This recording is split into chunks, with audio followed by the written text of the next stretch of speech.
제30강 주주 배정과 제3자 배정. 회사의 대표이사가 결심합니다. 신주를 발행해서 투자금을 받자. 그런데 여기서 중요한 선택을 해야 합니다. 기존 주주들에게 먼저 신주를 발행해 줄 것인가? 아니면 외부 투자자에게 바로 발행해 줄 것인가? 이것이 주주 배정과 제3자 배정의 문제입니다. 1. 주주 배정. 먼저 주주 배정은 기존 주주들에게 지분 비율대로 신주를 나눠주는 방식입니다. 상법에서 정하는 원칙적인 배정 방식입니다. 이렇게 원칙을 정한 이유는 주주의 신주 인수권을 보호하기 위해서입니다. 그러면 이제부터는 주주 배정의 절차를 알아보겠습니다. 가. 신주 발행의 결정. 신주 발행의 결정은 원칙적으로 이사회에서 합니다. 정관으로 주주총회에서 결정하도록 할 수도 있지만 대표이사에게 일임시킬 수는 없습니다. 나. 배정기준일의 공고와 청약 최고. 우선 회사는 배정기준일을 정하고 그 2주 전에 공고하고 청약하지 않으면 권리를 잃는다는 뜻을 주주들에게 통지합니다. 다. 신주인수계약의 성립. 그러면 주주 중에서 희망하는 사람이 신주를 사겠다는 청약을 합니다. 청약에 대해 회사는 신주를 이만큼 주겠다는 신주에 배정을 하고 이에 따라 주식인수 계약이 성립됩니다. 주식인수는 법적으로 입사계약의 성격을 가집니다. 라. 출자의 이행. 또 중요한 단계가 남았습니다. 출자의 이행, 즉 현금을 납입하거나 다른 재산을 출자하는 것입니다. 먼저 원칙은 간단합니다. 첫째, 전액납입주의입니다. 인수하기로 약속한 금액은 전부 일시에 내야 합니다. 둘째, 현금 납입 원칙입니다. 주금은 원칙적으로 현금으로 지급하여야 합니다. 현금은 가치가 명확하고 과대평가의 위험이 없기 때문입니다. 그런데 현물 출자는 이러한 현금 납입 원칙에 대한 예외에 해당합니다.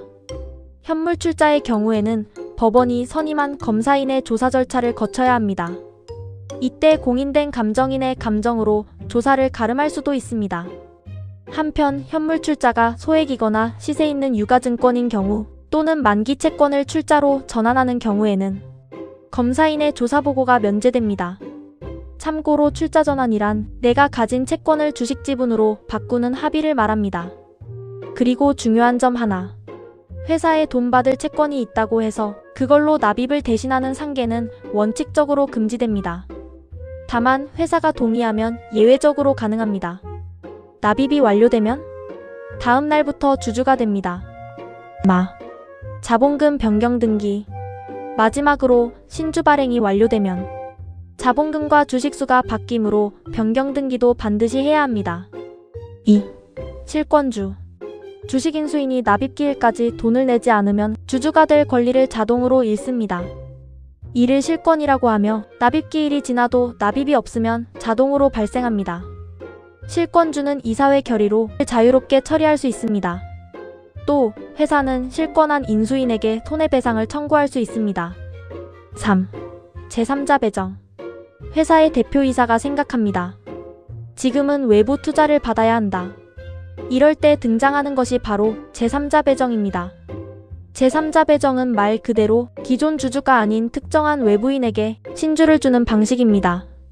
하지만 제3자 배정은 어디까지나 예외적인 방법입니다. 그리고 예외를 허용하려면 조건이 있습니다. 첫 번째, 정관에 제3자 배정의 근거가 있어야 합니다. 두 번째, 경영상 목적을 달성하기 위해 필요한 경우여야 합니다. 경영상 목적에 해당하는 경우는 신기술 도입, 재무구조 개선 등이 있습니다. 경영권을 방어하려고? 이런 이유는 인정되지 않습니다. 판례도 같은 입장입니다. 한 가지 더 유의해야 할 점이 있습니다. 주주 배정인지 제3자 배정인지는 누가 실제로 샀느냐가 아니라 지분 비율대로 신주 인수의 기회를 줬느냐로 판단합니다. 즉 기존 주주가 신주를 샀더라도 자기 몫보다 더 많이 가져가면 그것도 제3자 배정이 됩니다. 4. 사례. 첫 번째 사례입니다. 주식회사 대한이 신주를 발행했고 주주들이 각자 다른 방식으로 납입을 하였습니다. 갑은 현금을 납입했습니다. 유효합니다. 을은 약속어음을 교부했습니다. 그런데 어음과 당좌수표는 현실로 결제되어야 납입이 있다고 볼 수 있습니다. 따라서 납입기일 현재 현금으로 결제되지 아니한 이상 유효하지 않습니다. 병은 자기압수표를 교부했습니다. 자기압수표는 현금과 동일하다고 평가할 수 있으므로 납입이 유효합니다. 정은 자신이 가진 회사에 대한 채권으로 상계하려 합니다. 원칙적으로 상계 납입은 금지되지만 회사가 동의하면 유효하고 동의가 없으면 무효입니다. 두 번째 사례입니다. 주주 A, B, C 모두에게 주식이 배정되었는데 A에게만 더 많은 신주가 배정되었습니다. 이건 겉으로는 주주 배정 같지만 지분 비율을 초과하여 배정되었으므로 제3자 배정입니다. 따라서 A에 대한 초과 배정분은 제3자 배정에 해당하고 정관 근거와 경영상 목적이 있어야 적법합니다. 따라서 정관에 제3자 배정에 관한 근거가 있고 신기술 도입을 위한 경영상 목적이 있다면 해당 신주 발행은 적법 유효합니다.